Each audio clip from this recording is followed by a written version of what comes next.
un programa de filosofía por televisión. Ustedes se preguntaron por qué estamos aquí. Yo existo porque pienso.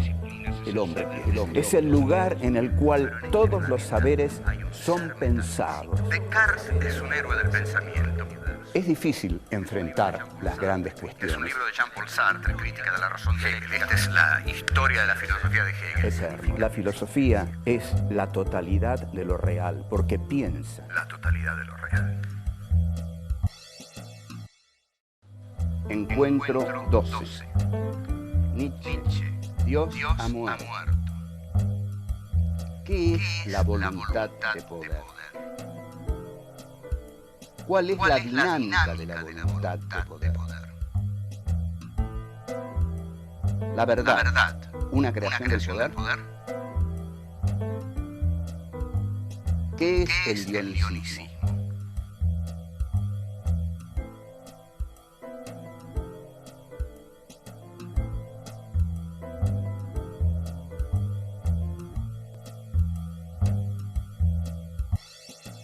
Continuamos con Nietzsche.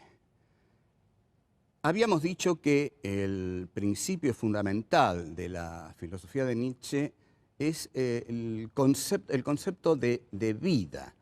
Ahora, este concepto de vida está interiormente muy elaborado en Nietzsche. Ante todo, parte de la negación del mundo suprasensible platónico y parte de llevar los valores a este suelo nutricio vital. Pero, ¿qué es la vida en Nietzsche? La vida en Nietzsche, esto es así, fundamental, decisivo, tiene dos valores. Los valores de conservación y de aumento. Hay vida porque la vida tiende a conservarse. Conservándose va a poder aumentar. Pero la vida también sabe que si solamente se conserva, va a morir. Conservarse es morir. Solo aquello que nos hace aumentar, que nos hace tener más vida, nos permite conservar lo que tenemos. Pero aquí entramos en un aspecto esencial. Este espacio vital que Nietzsche describe con las categorías de conservación y aumento, para Nietzsche va a ser la voluntad de poder. Y acá comenzamos el análisis del concepto fundamental en Nietzsche de voluntad de poder. Para mí es el concepto central de la filosofía nietzscheana. Otros van a decir que no, porque se basa en un libro que dicen Nietzsche no llegó a terminar. Sin embargo, y van a decir también que en esto yo estoy de acuerdo con Heidegger. Y en este punto sí estoy de acuerdo con Heidegger, porque Heidegger interpretó muy bien a Nietzsche, porque Heidegger interpreta a Nietzsche desde una visión muy cercana a la del nacionalsocialismo, y yo estoy bastante de acuerdo en considerar que Nietzsche es un proto-nacionalsocialista y que Heidegger fue, en efecto, un pensador nacionalsocialista. La enorme complejidad de esta cuestión es que los dos fueron desaforadamente geniales. Es decir, no es cuestión de ser nacionalsocialista y tirarlos a un costado. No se puede tirar a un costado a semejantes pensadores porque la historia de la filosofía no se entiende. Es tal la influencia de Nietzsche, es tal la influencia de Heidegger, que si los dejamos de lado, no entendemos la filosofía del siglo XX en totalidad. De modo que pensemos lo que pensemos sobre Nietzsche y Heidegger y sus opciones políticas, tenemos que estudiarlos a fondo. Voluntad de poder. Los dos ejes dinámicos de la voluntad de poder son los de conservación y aumento. La voluntad de poder es el devenir de la vida. Hay un devenir de la vida porque la vida es voluntad de poder. Fíjense la belleza estética de esta idea. La vida deviene porque es voluntad de poder. ¿Qué es la voluntad de poder? La voluntad de poder, como dije, se estructura en base a estos dos conceptos, conservación y aumento. La voluntad de poder conquista, obtiene, domina. Todo eso que lo tiene que conservar. Pero hay algo, y esta es una idea genial, hay algo que la voluntad de poder tiene que querer ante todo para poder realizarse. La voluntad de poder tiene que quererse a sí misma. La voluntad de poder tiene que querer a la voluntad de poder. Es decir, es un impulso vital que se quiere a sí mismo por sobre todas las otras cosas. Así como el deseo hegeliano se quería a sí mismo por sobre todas las otras cosas y no le importaba morir con tal de conservar ese deseo. Bueno, la voluntad de poder, y aquí ven ustedes las ligazones que se pueden establecer entre la filosofía, porque las filosofías no andan una por allá y otra por acá. No, no, no. Nietzsche había estudiado muy bien la dialéctica del amo y el esclavo en Hegel, y Hegel había dicho, el deseo es deseo porque ante todo se desea a sí mismo. Y si el deseo se desea a sí mismo, es porque encuentra en sí, en tanto deseo, su condición de posibilidad. Y para que ese deseo sea más importante que el miedo a morir, ese deseo tiene que desearse mucho a sí mismo. Entonces, la voluntad de poder, Nietzsche toma este esquema y dice, lo primero que tiene que querer la voluntad de poder no es dominar lo que está más allá. Lo primero que tiene que querer la voluntad de poder es la voluntad de poder. La voluntad se quiere a sí misma. Una vez que la voluntad se quiere a sí misma, advierte la voluntad de poder que todo aquello que conquista lo tiene que conservar. Pero también advierte, y este es el paso fundamental, que si todo aquello que conquista lo tiene que conservar, y si meramente lo conserva, se muere. El que solamente conserva lo que conquistó, se muere. Porque para conservar lo que uno conquistó, tiene que seguir conquistando. La voluntad de poder tiene que ir aumentando constantemente su poder, sus conquistas. Es un ir más allá constante, ¿no? En esto es también como la intencionalidad de la conciencia en Husserl y más en Sartre. Cuando Sartre dice que la conciencia fenomenológica es una conciencia que está arrojada al mundo, que siempre va más allá de sí misma, lo está tomando de la voluntad de poder en Nietzsche. La voluntad de poder en Nietzsche es intencional, es decir, intencional quiere decir que se arroja, intenciona sobre el mundo. Pero esta voluntad de poder conquista.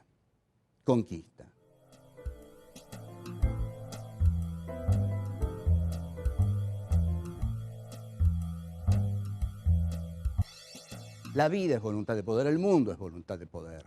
Bush ahora en Irak es voluntad de poder. ¿Qué está haciendo Bush? Bush está en un tembladeral tremendo. La voluntad de poder del imperio norteamericano está ahora en Irak y está advirtiendo que si solamente conserva lo que tiene, se hunde, se muere, desaparece. Y si se retira, es la ignominia. Entonces, para conservar lo que tiene, la voluntad de poder del imperio bélico comunicacional, que es el imperio norteamericano, tiene que seguir creciendo. Por lo tanto, uno puede augurar, basándose en la concepción nietzscheana de la voluntad de poder, que la voluntad de poder norteamericana, para conservar lo que tiene conquistado en el Islam, va a tener que seguir conquistando, va a tener que seguir aumentando su poder, porque la voluntad de poder no se detiene nunca. O en todo caso, y eso es terrible para nosotros, si se retira de Irak esa voluntad de poder, va a seguir creciendo a costa nuestra, porque ahí vendría el problema para América Latina. Pero la dinámica de la voluntad de poder es no detenerse nunca. Y aquí entra el concepto de espacio vital típico de los nacionalsocialistas. Hitler, cuando aparece belicosamente en la política internacional, dice: yo soy Alemania y en tanto Alemania vengo a reclamar mi espacio vital y si no me lo dan, lo voy a conquistar. Ese es un guerrero nietzscheano. Esa es la bestia rubia germánica que tanto admiraba Nietzsche. En 1933 Hitler va a visitar a la hermana de Nietzsche, Elisabeth Förster Nietzsche, Y también se saca una foto junto a un busto de Nietzsche, pero no nos vamos a dispersar. Hitler encarna, por supuesto, la voluntad de poder nietzscheana en el concepto de espacio vital. Necesitamos expandirnos porque si nos quedamos con lo que tenemos, nos morimos. Y esto nos lo enseñó nuestro gran filósofo Friedrich Nietzsche en su gran libro La voluntad del poder, que el gran maestro Martin Heidegger nos ha explicado.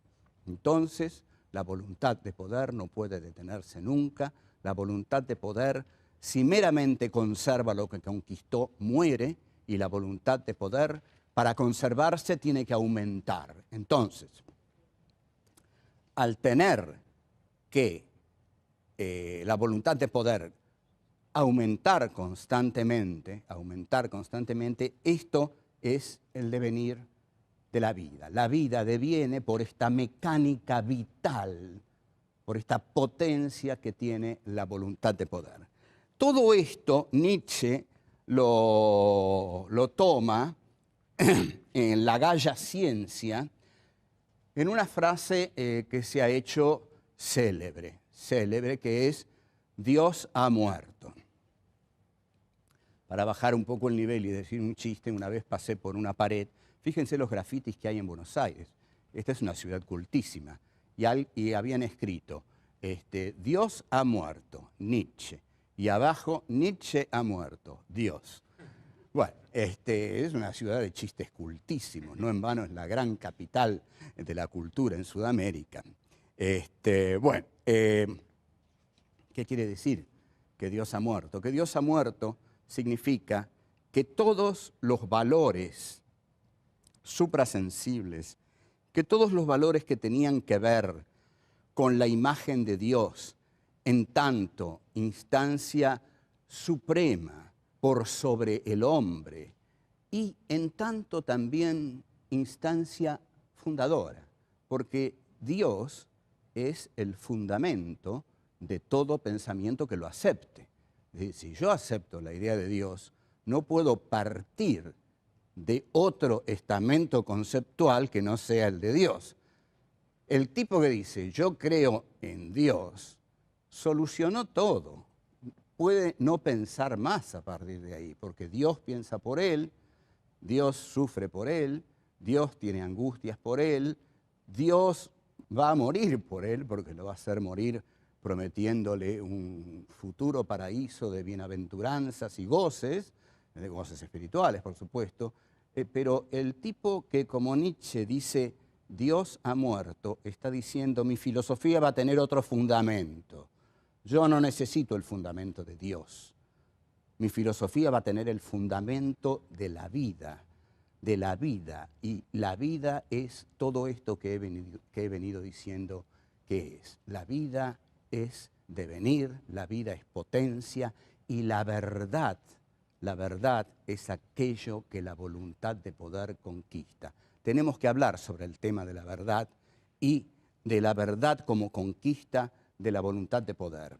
Porque hay una frase excepcional de Nietzsche que dice, no hay hechos, hay interpretaciones. Esta es una frase descomunal. Si no hay hechos y solo hay interpretaciones, ¿dónde está la verdad?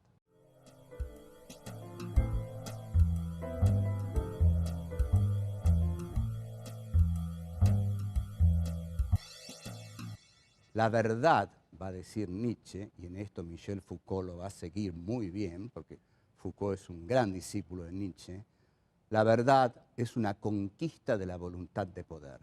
Hay cientos de verdades. Usted agarre los 5 o 6 diarios que salen a la mañana o menos en Buenos Aires, escuche las radios si tiene ganas de amargarse el día, pero bueno, haga esa experiencia y va a ver que hay unas 20 interpretaciones de cada hecho. Una interpretación no es la verdad. Hay un hecho, pero después hay 20 interpretaciones. ¿Cuál es la verdad?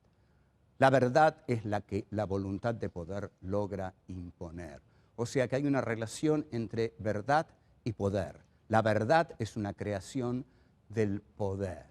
La verdad es, por ejemplo, dictar la agenda. Si yo tengo un diario a la mañana, 2 radios a la mañana, 2 radios a la tarde y 2 canales de televisión a la noche, a la mañana lanzo cualquier noticia en la primera de las radios. En la segunda de las radios llamo a uno de los implicados en la noticia y lo pongo en contacto con cualquier otra persona. Discuten, se pelean, ya tengo armada más la noticia.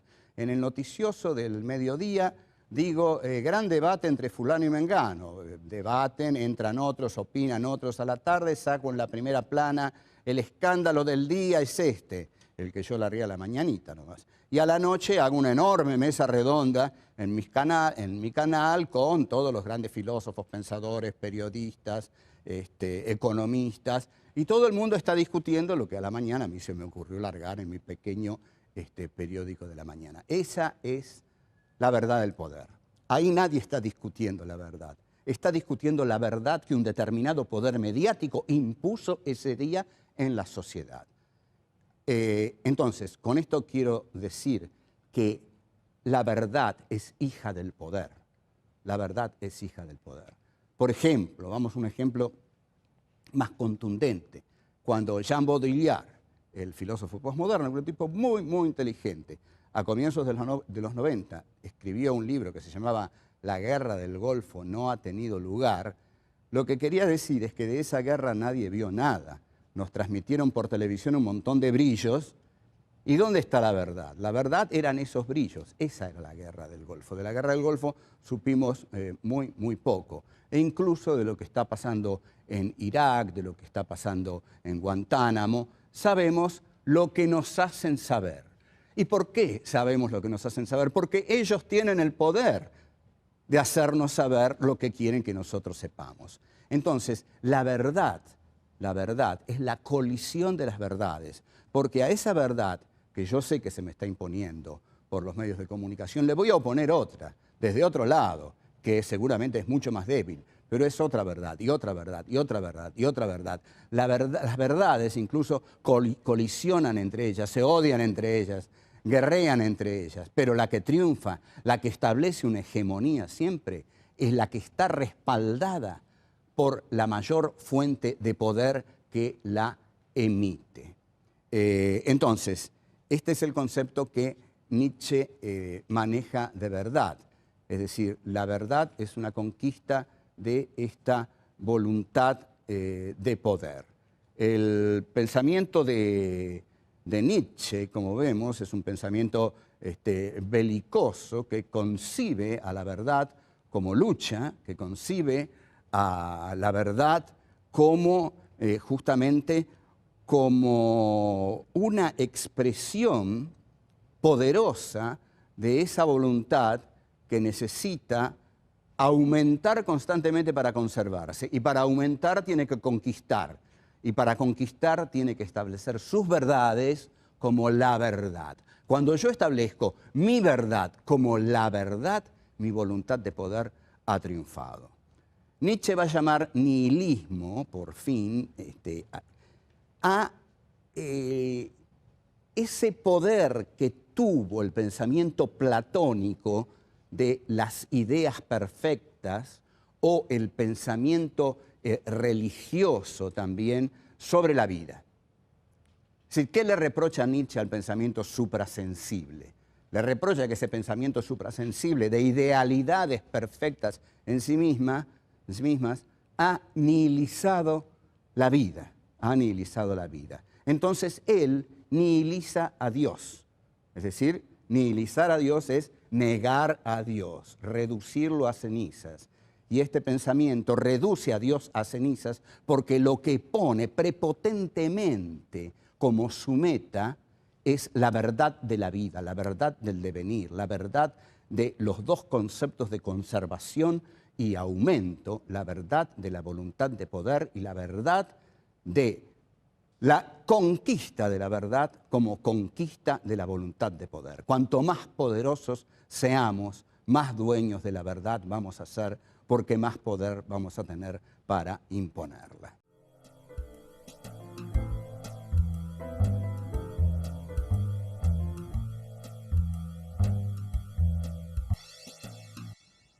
si nos remitimos a los griegos, vamos a encontrar y vamos a entender más qué es lo que Nietzsche quiere decir. Nietzsche, la primera obra de Nietzsche es el origen o el nacimiento de la tragedia. Yo creo que Nietzsche no era un filósofo muy culto, pero es un filósofo de una enorme riqueza, muy buen escritor. Y ustedes observen lo siguiente.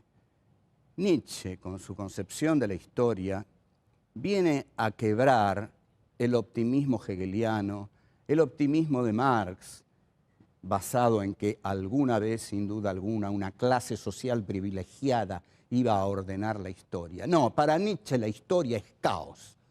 Es caos. Y ese caos lo deslumbra. La historia son verdades que colisionan las unas contra las otras.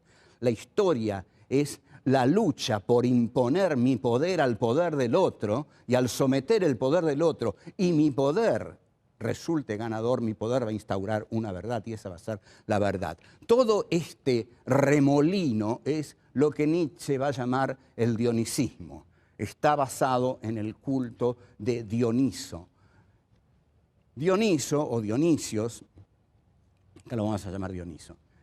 Dioniso, el dionisismo, es un culto griego basado en digamos, la esplendidez de la embriaguez, es decir, son las fiestas dionisíacas que después van a devenir las fiestas báquicas entre los romanos, en el cual cada miembro se entrega a la embriaguez. Esta es una hermosa frase de Hegel. Hegel va a decir, la verdad es ese juego de infinitos contrarios en el que cada miembro se entrega a la embriaguez. Muy linda definición de verdad en Hegel, que Nietzsche suscribiría. Lo que va a decir Nietzsche es, yo tengo una concepción dionisíaca de la historia, va a decir Nietzsche. Lo que yo veo en la historia no es la racionalidad de Apolo, porque los griegos tenían dos dioses, Dionisio y Apolo.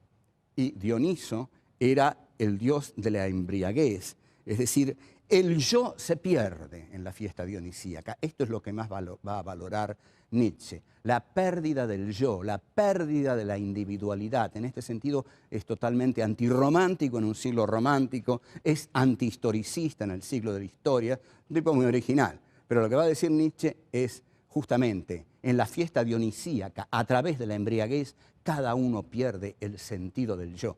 Y hay que atreverse a perder el sentido de la individuación, porque allí donde perdemos el sentido de la individuación, estamos cerca de la locura.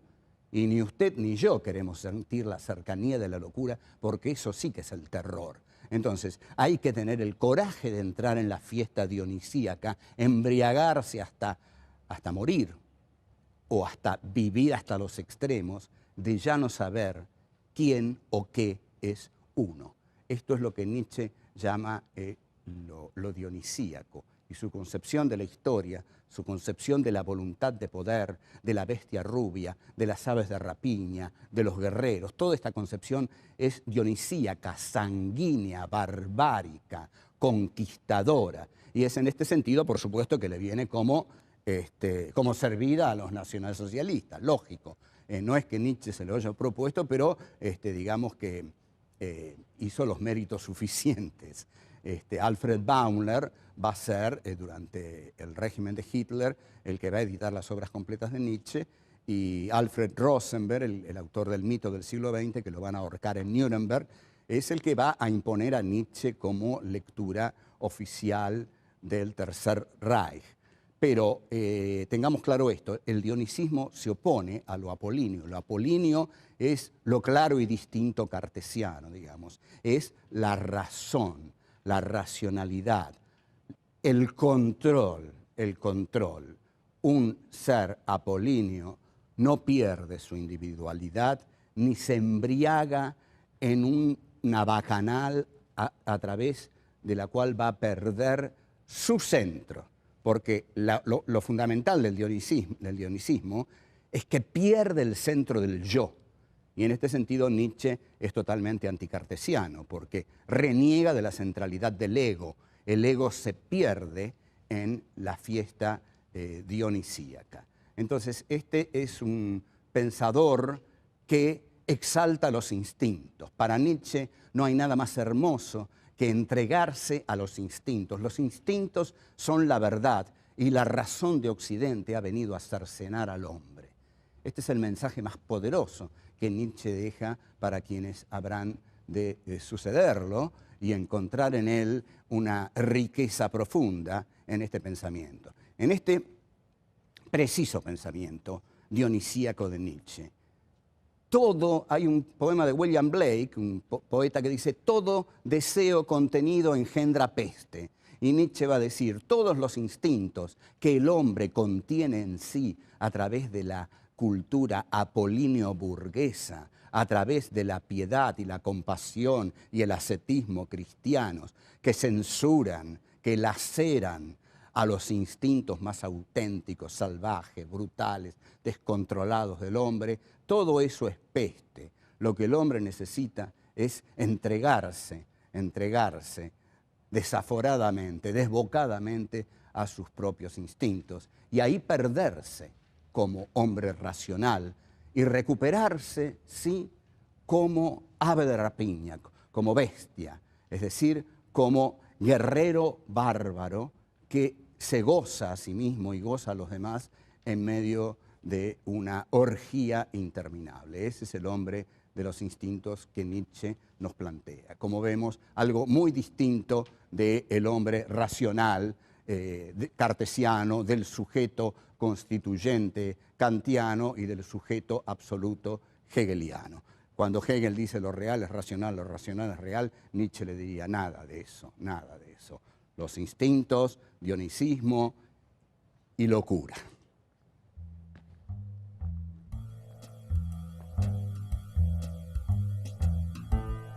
La voluntad de poder es el devenir de la vida. Hay un devenir de la vida, porque la vida es voluntad de poder.